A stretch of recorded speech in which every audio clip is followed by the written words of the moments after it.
We're hitting just 19K right now. This is gonna be super close. I think we're just gonna make it. Oh my God, I think we're just gonna make it. Here comes Delores, and these guys are ready. I'm triggering, baby. No time to waste, less than 20 seconds. Come on, come on, come on. Fastidious. Fastidious. How the heck are you, everybody? I'm Fastidious. Welcome back to my channel, and welcome to a guide, the definitive guide on the Guild Boss. This is something people have been asking me about for a very long time. Of course, I've been putting out Guild Boss content every now and then, but now I finally accomplished something pretty big, and in this video, we might accomplish something even bigger. We definitely are gonna. And I think I'm finally ready to give my strategy, give my complete comprehensive thoughts, my tips, my tricks, my strategy that I really think is gonna help loads and loads of people.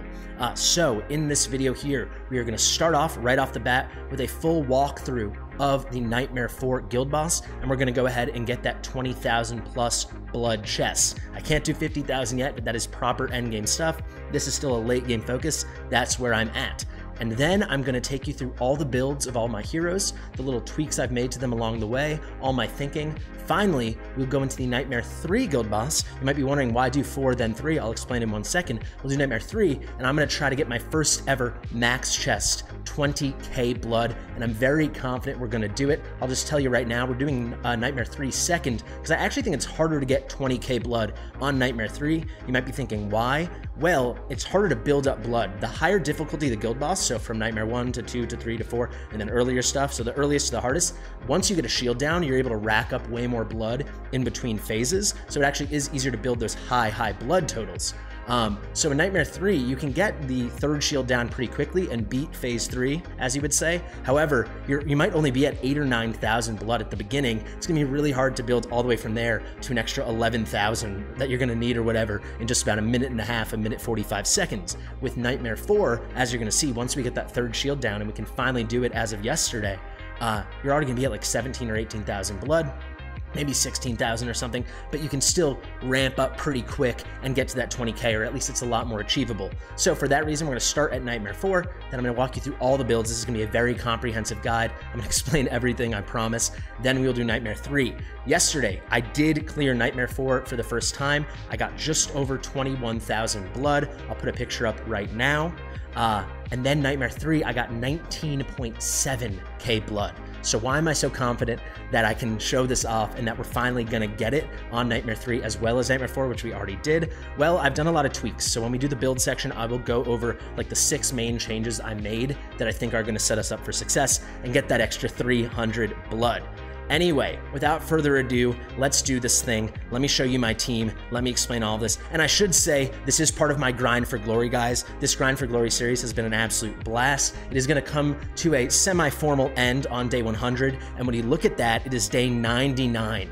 And if you go all the way back, the first time I introduced it, day 49, day 50, day 51, when we transitioned from our free-to-play branding to Grind for Glory, I said that the Grind for Glory would be our march. I said an absolute march to getting that 20K blood chest on NM4. Well, we've done it. We actually did it day 98, but we'll make day 99 the big day, because hopefully this is the day we get NM4 20K and then max chest NM3 20K.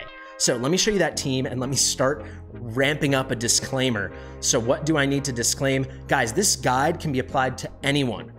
Certainly, maybe not the very early game, but once you have a full roster, you can do this early mid game to early late game to, like, I guess firmly entrenched in the late game where I am now. It all applies. You might not be hitting the marks I'm hitting. Hey, if you're better, you might be breaking through them. Let me know in the comments if this helps you so much that you're doing way better damage than I am. It's certainly possible. However, don't be intimidated by the fact that I have quite good heroes, and don't be intimidated when we do builds that you'll see I have quite good gear and I have quite good artifacts. Those are just what it took for me to get this big number. This is late game content. It is difficult. Don't be discouraged. Those heroes will come. If you farm, that gear is going to come. If you farm, those artifacts are going to come. What is also definitely worth mentioning, as you're about to see my team in a second, I'm sure you saw this in the title as well, is my comp has no rage boosters, so no Laurel, but as well neither of the amazing rage boosting healers in Hollow and Eloin, and also no Infernal Lord, of course. No Pyros for this guy, no Twin Fiend. So why do I mention that? if you want to achieve this, get the 20K in Nightmare 4 and Nightmare 3, I'm gonna barely do it, right? I'm only gonna get it by a couple hundred, maybe a couple, 1 or 2,000, right? So this is basically, you can treat this as the bare minimum. If you don't have an Infernal Lord and you don't have a Rage Boost, these are probably gonna be the bare minimum stats and somewhat the bare minimum heroes. You can tweak things here and there, but I do think I've min-maxed the heck out of this. So this is something you can shoot for if you're in that situation like I was. And if you have those things, maybe you can go a little bit less, but you'll at least get a strong sense. That's all out of the way. Let's get into the team. As you can see from our team here, we're actually only running one faction comp. We've got Wrath as an epic lord of the Nightmare faction. We're bringing 3 Nightmare boys alongside him. The rest is kind of a mix and match, right? It's a bit of a hodgepodge. So we have 2 support healing units. That is going to be Delores and Vortex. Delores being much more of the support, the booster, and Vortex being the healer. Then we have 4 additional DPS we're bringing, and they're all very, very good, right? These are great legendary heroes. That's kind of what it takes, at least for this kind of composition. So we've got Silas, we've got Hex, we've got Setram, and Zilitu. Circling back to our Nightmare units, you might be wondering why the heck is Nauvras there? I just needed to bring some platform Nightmare unit to use an invigoration buff. So it's a great transition into one of the main things I want to talk about as we enter this battle right now, and that is going to be placements. Obviously, placements are essential for these guild boss fights, and controlling where your invigoration set bonuses go. You might be thinking, I don't use an invigoration set bonus. You probably should. They're great. It's super amazing. You get an extra 10% attack randomly to one ally in range of the hero wearing the invigoration set. But if you do it the way I do it, you can 100% control whom that buff goes on to, right? So we're going to use Nauvras to buff Hex, and I'll show you exactly how we do it. And Nauvras will never see the battlefield again. But I need some platform Nightmare unit. Actually, as I say this right now, just for the memes, we probably should have done Sorzus. However, let's just get this going right now with what we've already set up. There are actually 2 other heroes we have to mention that are wearing invigoration sets, and then we can immediately get into the battlefield and I can show you the placements. We'll do it once really slowly, and then I'll do it in real time when we actually do the battle. However, Wrath is not going to see the battlefield. He's only going to be there for his invigoration set. And a brand new addition, when I go over hero builds and the things I've changed from last night to today, I actually was able to level up some gear. I do farm Gear Aid 2 a good bit, and I got a solid invigoration build on our Vortex here. So a pretty nice thing. I did take advantage of this one amazing invigoration ancient I had, and we kind of built around that. So with 3 invigoration sets, 3 of our 6 DPS are going to be able to get an extra 10% attack boost, and that is post-deployment, right? So that's really significant. Let's say I didn't do this, but let's say you built your Arrogance with 20,000 attack. You're talking about an additional 2,000 attack. That is absolutely nothing to sneeze at. It can be the difference between knocking a shield off and getting to the next phase in the battle or not. Okay, let's enter right now so I can show you. We're gonna do it once really slowly. And I will say, for me, the hardest part of these runs when you're min-maxing like this is how stressful it is getting the placements out correctly. So we'll do it once right now. I'll do it very slowly, then we'll start the battle over and I'll do it more like in real time. But basically, the first one that I am going to want to do is gonna be Arrogance. So why is that? Well, let me just tell you right now, there's 3 DPS. These are my 3 top DPS for this comp that need the invigoration buff. That's gonna be Zilitu, Arrogance, and Hex. I like to do Arrogance first just because of where I choose to put him. You could also put Zilitu first, but for this first one, it doesn't really matter because she will be able to load up her ult in time. The next thing we're going to get into is going over how explicitly I focus on exactly what moment I trigger our DPS, our support, our Zilitu, stuff like that. I like to do Arrogance just because it's easier for me, so we place him, and I go right ahead with Vortex. I know you don't need normally I'd place Vortex last, right? But with this enormous range, we need to make sure he's placed early, or else we cannot control which ally this random invigoration buff goes onto. Here you can see plus 10% attack. The only proper way to control it and eliminate RNG is if there's only one ally in range. If we were to place him at the end, literally all 7 other allies would be in his range, so this wouldn't work. So I opt to do it nice and early and make sure that that invigoration buff lands on our Arrogance, right? Next, I'm going to do Zilitu. We place her really quickly, then I can get Wrath, place him, and make sure he's pointing towards her. It's going to be an ally in range. So if we pointed him down or up towards the dragon, right? If we point him up to the dragon, it wouldn't go to Zilitu because she wouldn't be in range. You point him right at Zilitu, now she has an invigoration buff as well. I like to immediately pick him back up just because it's easier for me. Now let's get Hex down here. And now you can see how I use Nauvras. perfectly, you can see, with that kind of 1 point in the middle. It avoids Vortex, and we make sure it does land on Hex. He is the only ally in range. Excellent, we can pick him up, and now we do the rest of our deployments. I like to do Deimos first, because he takes the longest to load up his ult. I used to do Setram first, but 2 days ago, and that was a big part of me breaking through this last wall. I'll explain it when we get into hero builds. I did finally get the minus 100 skill costs in Setram's ultimate, so then I can play Setram, then I like to play Silas, and finally Delores. I'll go over it again later as well, but my Delores is not in a rage regen build at all, so quite different than what I showed off in my video, like the definitive Delores build. Why is that? I don't have a rage booster, and I'm not able to build like 100% plus rage regen. I don't even know if that would cut it to get her to 2-to-1 cycle her ultimate with the shields every phase, so I just go for 1 ultimate per shield, and I work backwards from there, right? So we just boost her attack as high as possible, as you're gonna see.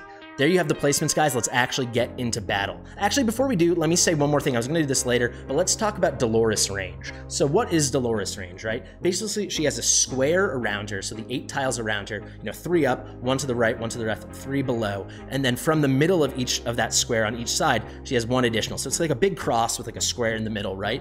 It's very important you're cognizant of fitting everyone into Delores range. Obviously, Delores is the queen of this game, certainly the most important support unit in the game. Her inspiration buff, which essentially applies invigoration, but it scales off of her own attack, 60% once you get her awakened 1. That is invaluable, especially when it comes to these super high levels of the guild boss when we want to put out huge damage. You want all your DPS in her range, literally all of them. So what is Delores range? It's that square in the middles, right? So she can only fit 3 melee units into her range. Only 3 melee units will fit into Delores range. Wrath is a solid DPS, but we're not going to use them because these 3 are better, and these are our best 3 melee DPS to bring into Delores range, right?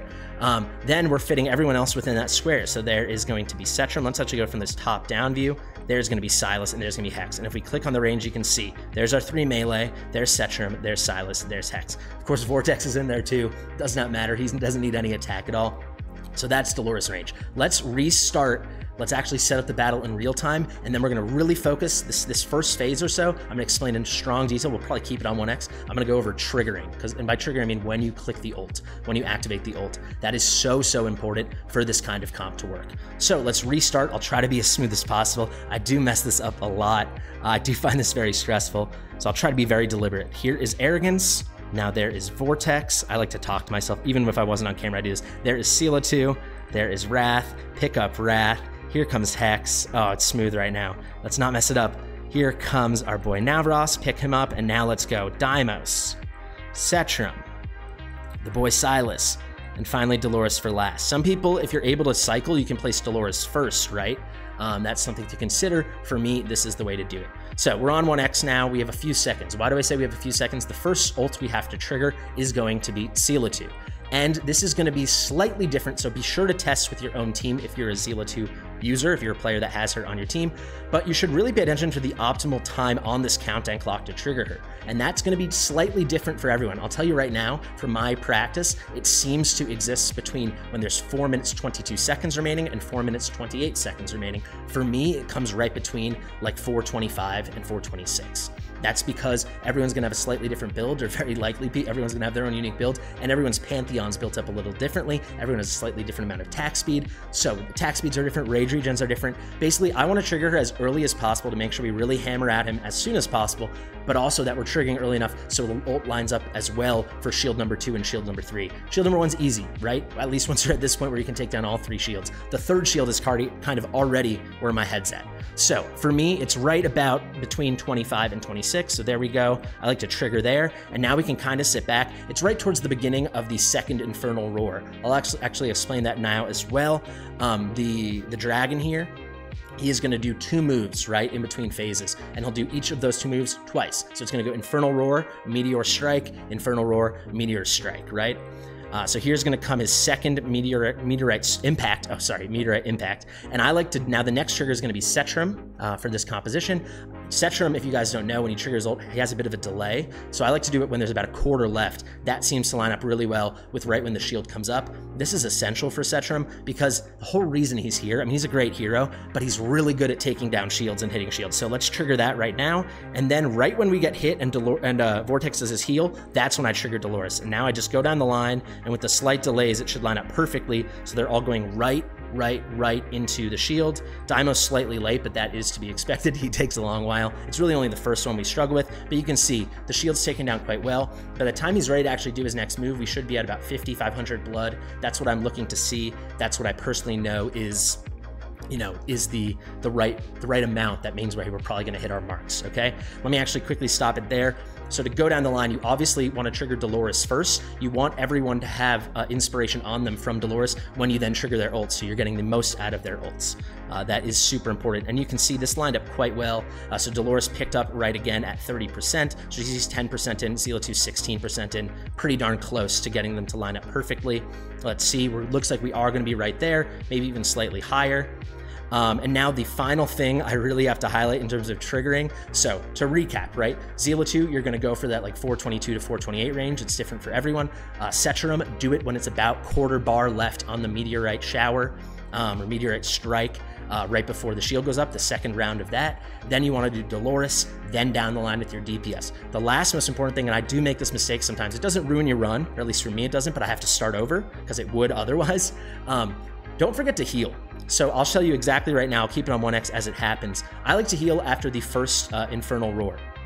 So here's Infernal Roar, everyone's gonna take damage, and that's when I choose to trigger the heals on my Vortex. It could be a little different for everyone, worth testing out yourself, but there you go. That will be enough healing and then consequent shielding that we will comfortably make it, you know, past the next phase and knock down the shields. We'll have enough health at least to make it there. It's up to the DPS now. Vortex did his job. See shields popping up, everyone's at full health. Very nice. Let's continue. And now I'm basically just waiting for Zilitu. And what's really nice with the timing is it timed out really well from the first time we activated Zilitu's ult that we're going to trigger her ult again. We can just do it immediately. There's no extra timing necessary. So this time it happens more towards like a quarter to a third left in the second round of Infernal Roar. And then everything else is the same operation. It can be tricky with Setram, and this was impossible for me. This is why I was stuck for so long, because I didn't have the reduction in minus 100 skill cost on his ultimate. I finally had a skill up land there. Shout out to the Quarter of Glory event we just had. But it should line up just perfectly. Let's see. Yeah, just about at a quarter. Nice. Wait till Vortex has the heal. That's my visual cue. Now we trigger Delores, and we go right down the line. Same thing again. And you'll see the second shield is so much harder than the first shield, but we should handle it no problem. Nice little lead on it now. We're kind of good to go. We can go on 2x just for a second, but you do want to stay focused. So that is my final tip, looking at my little sheet here. It's really easy to forget, oh, I trigger at the wrong time, miss your Zilitu trigger, forget to heal up with Vortex, and then you have to start over. And these runs don't take a small amount of time, so you really want to get it right. Once you've got it right, then you have it on auto, and as long as your gear stays good and you have strong crit caps or you're close to it, you get solid RNG, you're always going to get into past that threshold to get the next chest. So look at that, we're at 12,500 blood. Very, very nice. Like I said, it's actually easier to build up huge amounts of blood on Nightmare 4. The thing that makes Nightmare 4 harder than Nightmare 3 is just it's so hard to get down that third shield, as you guys are about to see. So this is where we need to focus up now. This is where we can make or break our run. Let's wait, let's wait. So we'll be at just about 13k, it looks like, when he finally hits us. I'm already ready. You see my cursor is over Vortex. We all take our hit. Let's heal up, baby. And now you can see Zilitu slightly behind, but it should still time out really well. We can go 2x just for a second while we wait. So here's the first round of Meteorite Impact. I always forget, what did I say, Meteor Strike? Here comes Infernal Roar. So first time we got it when it was about full, then we got it when it was about a quarter. Now it looks like we'll get it just about when it finishes, but no problema, don't you worry. So let's trigger. Let's already get ready with Setram, and now we really need to focus, right? The blood's getting really high, we should be good to go. Setram really works out perfectly in the build I have. Let's wait till we get that heal. There it is. Now right down the line. Trigger, trigger, trigger. Deimos is ready. And this, you can see it's neck and neck. We just get it, but we should be getting that shield no problem. Come on, now we're in the lead, baby. Let's go. Absolutely gorgeous. That is how it's done. Come on, guys, don't give up. There's the burns. We did it. So you'll see, you build up so much blood, right? Now that we got him down, look at this little period. When he's down, he's taking all the damage, taking others, and boom, we're already over 19k. We are cruising. So Nightmare 4, once you are in control of that third shield and you can defeat phase 3, you can just hammer away. So we probably are gonna set a personal best now. I will say, if you're getting really close at the end, do be cognizant lining up your ultimates with Delores. I will show you that right now, just acting like we weren't going to get the 20k and we had to min-max it. That might be what is going to happen when we do Nightmare 3. It's going to be a lot closer, right? So we're going to do the same thing here. Let's take some damage. Let's heal up. You can see Delores is at 99%, right? but I'm not going to trigger her because she has no DPS ready. So sit on Delores, wait till we have some ults. I'm going to wait till, we'll probably wait till Silas is getting up there. See, Setram's at 70, Zilitu's at 72. Let's pause for a second. Probably we're going to want to wait till Zilitu and Setram are more close to 90. But you can see time is getting low. So we'll actually wait till right there. We'll trigger. I could have done it slightly earlier if I'm being honest, because Zilitu, it's going to be really tight on time, but it still will work out pretty good. Looks like we can still set a PB. Setram's going mighty slow. It'd be great if I could get a little more attack speed or rage regen on him to make that go faster. And then I really want to get one more ult from Hex. Hex is our big boomer, as you're going to see when we show stats in a second. There you have it, folks. Pretty nice. And we broke 22K, so that's a new personal best for me. Nice and smooth. I'm very, very happy with that run. I hope you guys are too. So yeah, that basically goes over all the basics. So kind of the hard part of the guide. We've shown how to do it. I've touched on all the key things. Now let's actually show the damage and let's get into the build. So 22.5K, I'm really proud of that. Day 99, I'm not free to play at all anymore, right? Of course, I'm no money spent. I will never spend money, or at least I can't imagine for a very, very long time. It's very much against who I am. However, I get tons and tons of generous diamonds through the content creator reward program. That's a big reason why I have such excellent heroes, right? Granted, I had a lot of these guys without it, but I've gotten a lot of these guys since. So here you can go. I really like my comp because it's quite an even damage split. Like, they're all at least in the same ballpark. Because I have no Infernal Lord, you don't see like Zilitu and Hex jumping way to the front. Because I don't have the craziest Nightmare comp and my Arrogance isn't in the craziest build, as you're going to see. He doesn't have mind-blowing numbers. If we got a Torador, this would be a lot different. Of course, if we got an Infernal Lord as well. But here you go, 33.3 million for Hex, 29.7 for Arrogance. Then we've got Zilitu at 25.8, Silas at 23.2. We have got Deimos at 21.4. Here's Setram. Setram really is there just as a shield focus. He's at 12.1. Wrath barely saw the field, just for the invig. Delores, obviously no damage, and not much healing, but some amount of healing. Vortex, some very substantial healing. And of course, Nauvras as well, only there for the invig. There you have it, folks. A pretty healthy number, if I do say so myself. Quite happy. Let me actually grab a little screenshot for my records with that new personal best. And now let's talk about hero builds, all right? So there are several, like I said, and you saw on your screen earlier, we got like 19.7 something K blood on Nightmare 3. That obviously is not going to cut it. So we have to go over I had to make some changes, right? If I just run the thing back, if it doesn't work one time, it doesn't work another time. I tried like 5 times. I need to actually change something. So that's what I went ahead and did. Let's just start and go right down the list. And as I do this, of course, I will be showing off the builds. So let's start with Hex, our top DPS, as you just saw. What did I change? Well, I finished off that Quarter of Glory event when I actually did get 20K on Nightmare 4 from my achievements. Another motivation, guys. From your achievements, you get like 100 or 200 diamonds, and you get a legendary skill up. So I used one of my skill ups from the Quarter of Glory, and the other one that I got from that achievement, and I put them into Hex. So where did they land? Of course, I wanted them to land in his ultimate. If they had both landed the ultimate, we got an extra 5-second duration on this Mad Truth ultimate. That would have been wacky. That would have made a huge difference. That did not happen. They didn't. This was already maxed. However, one did land here, which is basically useless, right? It's increased damage it's damage that can inflict stun, and then increase damage to targets that are under crowd control effects. You cannot do that. You can't stun the guild boss, right? You can't freeze the guild boss, so this won't help us, but this one can, right? We landed 1 into his basic, an extra 5% damage on his basic. It's pretty solid. So while we're in here, like I said, let's show off Hex's build. Too much crit rate, it is what it is. That is because you guys know I hate crit rate bangles. However, this is a very good one, very, very high substats on an ancient piece, and it is from a set I really, really like on Hex. I love Ancient Ageless Wrath. He's just building and building and building crit damage, and he's pretty quickly, he gets to 60% additional crit damage on top of the huge amount of crit damage I already built on him, 326.5%. We are going to talk about crit damage in a second, but I'll just tell you right now, crit damage, guild boss, they go together like peanut butter and jelly, right? Super important to build crit damage on your heroes in this fight, more than probably any other fight we have in the game right now. But here's my Hex. I'll click through the pieces very quickly so you guys can have a peek. He is in an Ageless Wrath set. I do like Gear Raid 2, as I said. He also has this is the most ancient pieces, probably him and Arrogance, that you're going to see on my account. I've been farming like a madman. I don't love this piece, but it works. Because we're using a crit rate bangle, we can take advantage of that attack speed. I wish we could take better advantage of the rage regen. I'm quite confident if I was able to get a Hollow or an Elwyn, I could probably 2-to-1 cycle Hex's ultimate with shields, and we could really see our damage spike, but for now that's not an option. And then one of the very, very, very best pieces on my account. It's been here for a long time. This has been one of the best pieces on my account, definitely the best left-hand side piece I have. It's been here for, I don't know, 60 days, since like the 30s or 40s of this series, right? Why do I love it so much? Big attack bonus, big crit rate, a great set of Annihilating Might, especially for Guild Boss, but then attack speed. You can only get attack speed on a breastplate if it's an ancient piece of gear. I love this piece. All in all, let's show total stats. 12.6k attack, it's fine. 1.2 second interval, very good from a 335 attack speed. I'm happy with it. A little too much crit rate, but at least we're crit capped. And then a super, super healthy 326.5% crit damage with an additional, what did I say it is? With an additional 60, I believe. Yeah, 60 coming from Ageless Wrath. Really happy with this build. For his artifact, he's wearing my best. I wish I had Nether Messengers for everyone. I don't. So this is my highest promoted Nether Messenger. I kind of wish I had this at plus 16 and I saved the other one so I could put it on Setram, but alas, I could not.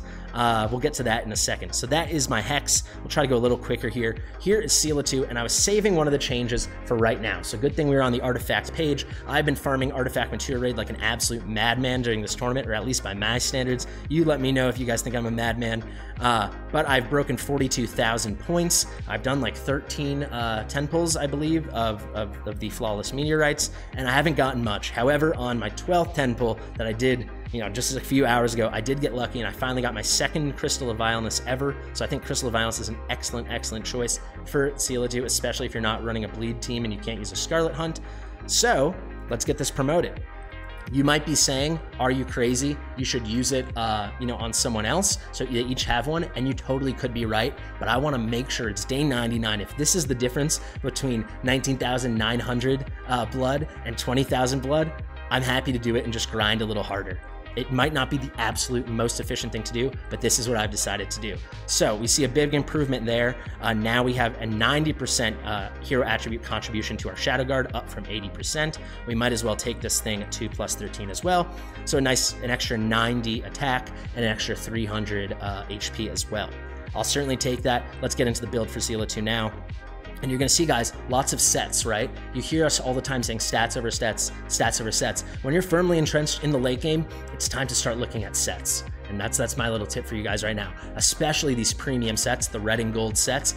They not only give better bonuses, but their max, when at plus 16, their main stat bonus is 10% higher. So normally, you might be wondering, why is it 66%? Well, it's 10% higher than the 60% you'd expect. That is going to be 66%. So these are really, really valuable pieces. I've got her in my best Infernal Roar set. It's not amazing, but Infernal Roar is a huge, excellent choice for her. I'm quite happy with it. So you can see our gold roll here went into healing effect. You wish it went into attack speed or something, but the three main stats I would be looking for in crit rate, attack speed, and crit damage.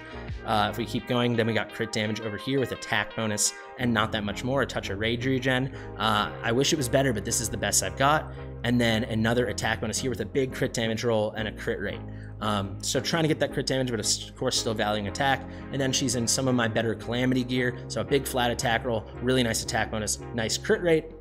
And finally, we got an attack bonus, we got a crit rate, and a nice attack speed. I do wish I had a speedier build on her, if I'm being honest. I'm not in love with this build. Zilitu benefits immensely from attack speed. That is a story for another day. But basically, the way her ultimate interacts, it still counts as basic attacks. It just powers up her basic attacks. So attack speed really has an extra punch, especially during that long 35-second duration of her ultimate. That being said, the attack speed at least is respectable. 17.4k attack is really good. 1.8 seconds is okay. We could pretty easily get it to 1.6 for sure. We could do 1.5 as well, but we need better Infernal Roar gear. So I will continue farming Gear Raid 3 as everyone should when you get to this point in the game. Crit rate's a bit low. I don't love it. It is what it is. And crit damage is a bit low. However, from my testing, the Infernal Roar on her, that extra 40% damage, just a 1.4x multiplier, right, on her damage from her basic attacks, it's huge and it's super worth it. It really is. You saw she was our number 2 damage dealer, and of course she now has her promo 1 Crystal of Vileness. Let's keep going down the line in terms of our DPS. I think I remember the order that they were, so let's go back into Nightmare 3 here. Next up was Arrogance. I do like my build on my Arrogance a lot. You can see he's in Soulbound Arcana. I do think this is just definitively the best set for Arrogance. So after he gets 5 ults up, he permanently has a 50%, so 1.5x multiplier increase on all his damage. And Arrogance, that's a great set in general, but he's got a low cost boss on his ult, right? And he's in the high attack speed build. He's in a nightmare comp. He's ulting all the time. It does not take very long for him to rev up and have that full 50% damage bonus. I should actually also show you guys their skill ups. So you saw it with Hex. Those are my skill ups. Zilitu is at max level. Arrogance is at max level. And I believe that is going to be it for all my max level legendaries here. But those two are at max level. If we go to Artifact, you can see he's got a Void Gazer promo 2. I put him 2 tiles away. So it's a solid 10% increase. I think technically it does actually count as 3 tiles because the tile he's on. So because we do put him 1 further back. So I think there's a 15% damage increase. Not the greatest thing in the world. Maybe it would make more sense to have put that Crystal of Vileness on him, honestly. But I'm pretty happy with this. I love his Void Gazer. We'll stick with it. So here we go. We got 2 nice ancient pieces here. Big crit damage, some nice rolls. Big crit damage, some nice rolls, and some attack. Going double crit damage is something I don't advise, except for in the guild boss. Like I said, more on that later. Then Calamity set. Not the best piece in the world, honestly. It kind of is what it is. And then a big crit rate roll and a big attack bonus roll. I wish we could get a little more attack speed, but the interval's looking pretty nice at 1.5 seconds. But I think for sure we could get him to 1.4 easily. And then with much better gear, we could get him to 1.3. All in all, nearly crit capped, very good crit damage, and quite high attack for him. I'm happy. I'm happy with this build. For my gear, I am happy with this build. Up next, I believe, if I'm not mistaken, is going to be Silas. Silas is in our other Nether Messenger. This one has no promos. It's just a +10 Nether Messenger. Great one, not going to be nearly as potent as the one here. This goes up to, because you're obviously hitting the same target over and over, this is giving a 24% bonus, right, when it stacks 3 times to Hex, compared to only a 15% bonus to Silas. So this is something you definitely want to look out for and keep farming in general, but especially if guild boss is your focus and you have a couple piercers or marksmen that you're using. So you can see I'm running him in Infernal Roar too. This gear also is not that great, but Infernal Roar is cracked. So you can see big rage regen, nice flat attack, big crit rate on an attack bonus stat. Here we actually went for an ancient piece. It's attack speed main. You can see there's the extra 10%. Normally it should be 200. Now it's 220. But these rolls are huge. I'm pretty happy with it. The attack bonus is a bit low. It is what it is. It happens. I guess this big flat attack roll can slightly make up for it. And then here is a crit damage roll. So very rarely would you ever see me use attack bonus, then attack speed, and then not go attack bonus again. But like I said, guild boss is special. Then here we got Annihilating Might. Quite solid piece, perfect substats, not great rolls, and then crit rate attack bonus. The total stats, let's pick up the pace a little bit here, 12.5k attack, nice interval there at 1.2. Crit rate, again, my crit rate, I'm happy to do this. Going like 85 plus is somewhere I'm pretty comfortable, and then 300% crit damage. Do I want to be crit capped eventually? Absolutely, but I'm not there yet. I don't have the gear for it while getting the sets that I want. It is what it is. Let's keep going down the line. I believe next is going to be Deimos, so this is going to be another Nightmare Fighter. And if we look at Deimos right now, you can see we are running an Insight set. That is just because I just got, during the last GR3 tournament, these 2 great attack bonus ancient pieces on the Insight Bangle and on the Insight Ring. Quite happy with those. And then here we are running crit damage. You can see I'm basically never running triple attack bonus. And let's just take this opportunity. Huge tip, guys. Crit damage is enormous on Guild Boss. He doesn't actually have such a high defense. I mean, it's pretty high, but it's nothing compared to the crazy other PvE mobs and bosses and elites that you see. So you can get away with stacking a lot more crit damage. You will see better returns as long as you're hitting the proper attack thresholds.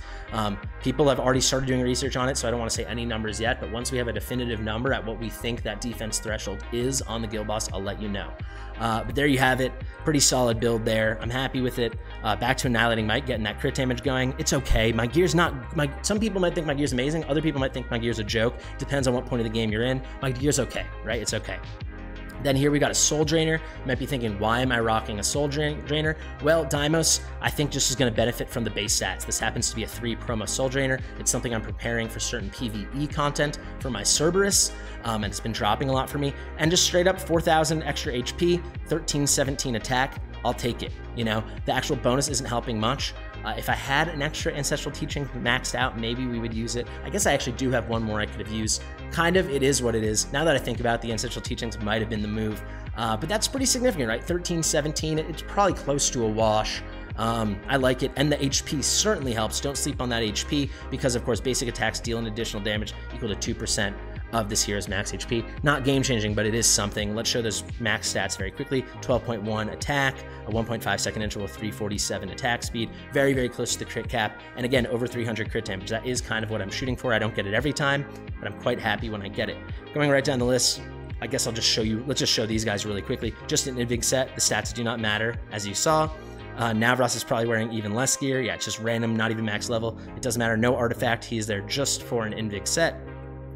Let's finish up with the DPS and with Setram, and then we'll do our 2 supports. So Setram, we did end up going broken set here. I nearly ended up going for an insight set, but I couldn't make it work, and I couldn't justify giving up this awesome piece. Crit damage with a near gold attack bonus roll, a huge gold crit rate roll, and then even a touch of attack speed as well. Here's another new Ancient. I had tons of insight dropping for me. Not amazing rolls, but very good substats, perfect substats on those first 3 at least, the 3 ones we're looking for. And then here, another attack bonus with quite good substats. No crit damage, but it is what it is. Here is a nice piece as well. No crit rate, but I was able to get away with it with some of the big crit rolls, particularly this one here. And then over here, another solid crit roll, pretty low attack bonus. It kind of is what it is. If we go to artifacts, you'll see I actually did choose to go Ancestral Teachings. I am unconvinced yet. Let me know what you guys think. We could demo it, but I don't want to risk it. I'm unconvinced if I think Idril's Gaze, this 3 promo Idril's Gaze, would work better. There is a touch of RNG involved, but it could lead to monstrous damage. But I do think his attack is a little lower than I would like it. You know what? Let's do it. I actually, the more as I'm saying it, I really do think this, where is it? That plus 19 Idril's Gaze is going to make more of a difference. You know, we're going to miss it on some attack, but at least we'll get a touch from the base here, that being a bit higher. Of course, the Ancestral Teachings will apply the attack bonus, the 16% boost post-deployment, so we're missing out on that. But as it stands, pretty solid. Let's throw that bad boy on. And yeah, let's go through the gear. Like I said, broken stat. You saw the stats, and then we've got Annihilating Might over here. Let's just look at total stats here. Setram really, he's got big base stats, so you can build a really high BP on him, as you can see. Almost as high as my Awaken level 1 Zilitu, right? So what do we got here? 14.8k attack. It's pretty high. I think we're good. I think we should go for that Idril's Gaze. I'm in for it now. Very speedy, 2.1 second interval. I'm happy with. Not crit capped, but over 90 I'm happy with. And again, we got over the 300% crit damage. And triggering those crits and that crit damage is going to go very nicely with the Idril's Gaze.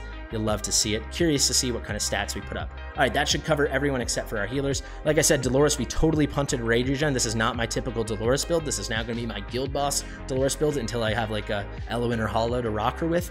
As you can see, just attack bonus with the highest flat attack roll I could get, attack bonus with the highest flat attack roll I could get, attack bonus with the highest flat attack roll I could get, and then here we're going for a big flat attack and a big attack bonus. A big attack bonus and then flat attack on the main stat. I did actually want to get a Warlord set because this is 96 points higher, right? This is 10% higher than the max of something like this, right? From 960 plus 96 more to 1056. So all in all, pretty good stuff. Of course, she is rocking a max Ancestral Teachings. This is just straight up best in slot for her in Guild Boss. It's a no-brainer. Finally, I guess I just show you. I'm pretty happy with this. We got close to 13k. So 12.76k attack. That's really all you need to see. Her, as you know now, her attack speed doesn't matter. We actually end up with no Rage Regen, but you saw from the Nightmare 4 boss, she is able to still get the ult up, so who really cares since I can't go 2-to-1 anyway. It kind of is what it is.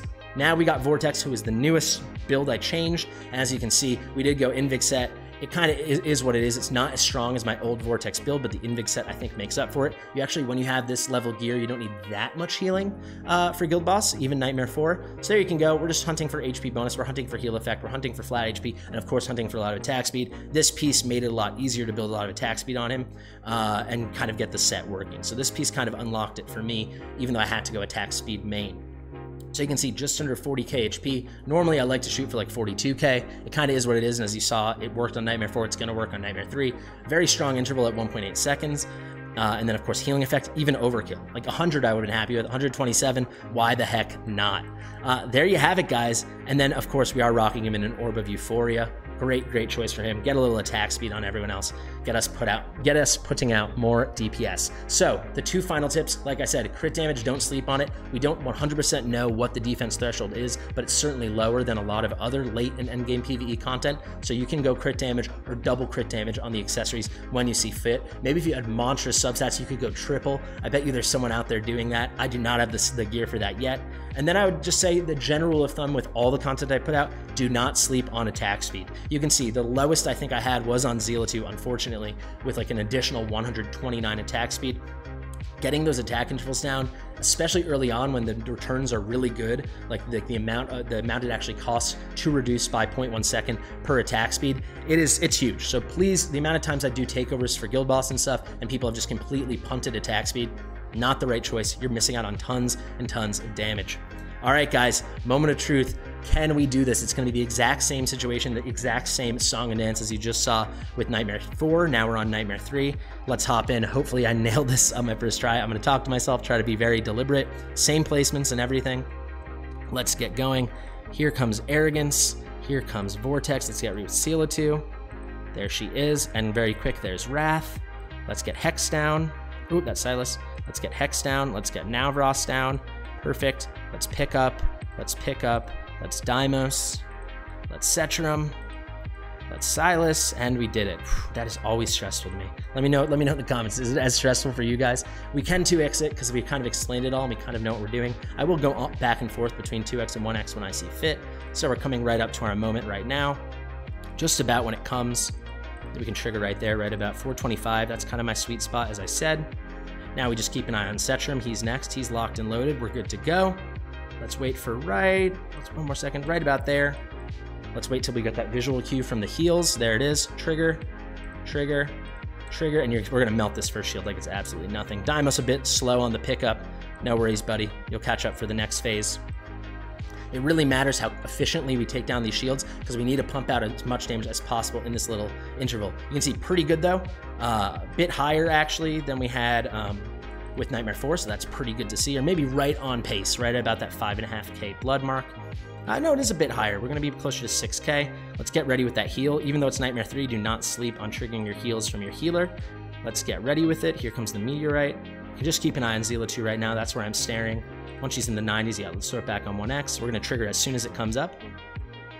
Pretty good cycling. All right, now we focus on our boy Setram. Here he comes. Bit tight, but we will just make it. Trigger, trigger. Let's wait for that visual cue. Trigger, trigger, trigger. Deimos is ready to rumble this time. We're off to the races. Shield goes down like absolute that. Easy peasy. Come on, guys. Crank out some damage. Crank it out. I really want to get that 20k. It's going to be really fun. Getting that reward number 5, you get triple rewards, right? So 6 rewards as long as your guild is clearing it. Kind of huge stuff. Let's go, let's go. Let's 1x this baby and let's just focus up. All right, I'm in the zone now. Let's wait for this hit. Let's trigger Vortex, then we'll focus Zilitu. You can see we're over 12k now. We're looking really good if I'm being honest. Definitely better than I was doing last night. Let's trigger here. Let's flip this back on. I'm just staring at Zilitu and Setram right now. That's where my attention is. Here we go, here we go. There's the Infernal Roar, and we're just making it, right? We're just making it in time for that shield and then everything that comes after it. Let's wait for Setram. It's gonna be pretty tight. We should just make it. And don't go hammering away on Setram. That's another tip. Otherwise, we'll keep canceling the animation, so don't do that. Trigger, trigger, trigger. The shield's pretty easy for us. And now it's, okay, we got a minute 26. How much damage can we put out? It's gonna be really tight, really tight. Too tight, honestly. I'm not liking the way this is looking. Come on. Please, please, please. I'll tell you right now, if we're short, I am going to cancel the battle, and then we'll just say, hey, we'll get it really soon. Maybe I'll run it again off screen until I get it and pick you guys up in the end. It's going to be really close. Oh my God. So we got a minute left to get about 2k. We are doing a little better than I did last time, but this is super duper close. So this, when it's this close, guys, really pay attention to your Delores. Oh my God, I'm getting stressed out. This is intense. Come on, come on, come on, come on, come on. Trigger Vortex so no one dies. All right, looks like it's gonna line up quite well between a few of these guys and Delores. We're hitting just 19k right now. This is gonna be super close. I think we're just gonna make it. Oh my God, I think we're just gonna make it. Here comes Delores, and these guys are ready. I'm triggering, baby. No time to waste, less than 20 seconds. Come on, come on, come on. I'm staying on 1x as well. I like to wait till it's 5 seconds, and then I'll decide if I'm gonna bail or not. Oh my God, a little late on Zilitu there. Come on, Setram. Oh, that's slow animation. Come on, buddy. All right, that's a new PB. We got it, we got it, we got it. We out here, let's go. Oh my God, the drama, the absolute drama. And we're actually comfortably gonna get towards 21. Looks like we got about 20.9. Like I said, this is a min-max comp. The reason I'm finally posting it now is not because I've been holding out on you guys till day 99. I truly believe this, it really is the first time I was able to do this. This is by the skin of our teeth. My God, my God, my God, my God. Well, we made it. You see, highest Dragon Blood record has been recorded. That's as good as it gets for us. Let's check it out. Arrogance and Zilitu, 2 of 3 triplets, right? These guys are just neck and neck in those mid 35 millions. Here we have Hex leading the way again with 42 million. Hex is so freaking good. And I imagine once I get him A1, hopefully, then it'll be even crazier. There is Silas at 29.6. Also, great time to mention, my Silas is doing a nice chunk extra damage because I have Virna. That bond really brought him from kind of mid in terms of the damage he was putting out for me to pretty darn good, pretty darn respectable. But look at that, Deimos still a god right behind him. And I think this confirms that actually, despite my second guessing, we made the right decision. That Idril's Gaze, it might have been the difference. Maybe that was the extra 900 blood. Probably not, but it might have been an extra 200 or 300. We'll totally take that. So coming in at the rear, just under 23 million, 22.8 million is Setram. I'm very happy. Day 99, guys. We absolutely did it. And that's going to be the guide. I know this turned into quite a long video, but like I said, this thing was going to be comprehensive. And comprehensive, I believe it was. Please let me know if you have any questions. As you guys know, I answer literally every question that you guys, I answer every comment. I haven't missed a single one since I started making content in War. I appreciate it so much. I appreciate all the support. We're nearly at 6,000 subscribers. It means so much to me. I've been Fastidious. If you like it, like it. If you want to comment, subscribe, share it with your mother. I'll see you in the next one.